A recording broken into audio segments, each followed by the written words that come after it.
Oo. Pero yan, ano ba blind item mo ngayon, Ogie? Nako, medyo ano to medyo maselan June. Oo. May isang hindi ko alam kung kilala mo siya. Isang anak ng artista na siya sa Kapuso. Ayan na, nagbigay na ako ng clue Oo. Isa siyang young actor sa Kapuso. Nakaka-launch lang parang months ago. Oo. So kasama na siya sa isang talent agency ng Kapuso.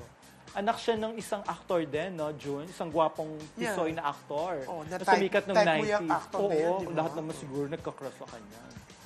Di ba naging close ka sa tatay? Oo, kachika-chika ko.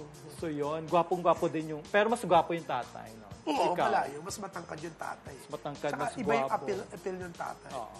Pati So sa anyway, pagiging ma-PR, iba yung tatay niya. Saka yung skin, di ba? Mas maputi yung tatay. Makinis. Oo. Hindi ba makinis yung anak? Makinis. Bakit? Wala naman ako sinabi. Basta sabi ko makinis yung tatay.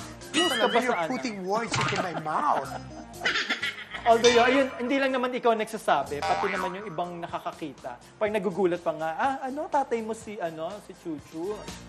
Ganyan. So, di ba, parang may doubt pa tayo nung una. So, nung nilabas lang nung actor na ito nga yung anak niya, parang, okay, confirm. Anyway, parang one night, alam mo, nauna ang tawag mo sa kwento. habang may ka-date itong si young actor na anak na isang actor nung 90s. Biglang, hindi, ka-date nga ba siya? Hindi, kasama. Kasama lang ba? Hindi ko alam. Yan, nagmaang-maangan na si June. Actually, may kasama, nahuli siya ng mga kakilala namin na may ka-date din na na bading. Talaga? Na bading. Pero maganda yung bading, mukhang babae. Mukhang babae. Hindi kayo na-mix up yung kwento mo? Tama ba? Kaya kasama siya doon. Actually, marami siyang kasama. May mga kasama pa siyang iba pang kaibigan niya, di ba? Actually, gano'n naman yata, di ba, Jun? Pag lumalabas ka kasama yung bading, para ayaw mong ma-associate, ayaw mong ma-intriga o barkada para maghulaan kayo doon kung sino yung kadate ng bading. Pero siya kasi yung pinakagwapo that time. So, feeling mo, siya talaga yung kadate nung bading. At halatang-halata naman, di ba, sa body language nila, sa tinginan nila, di ba?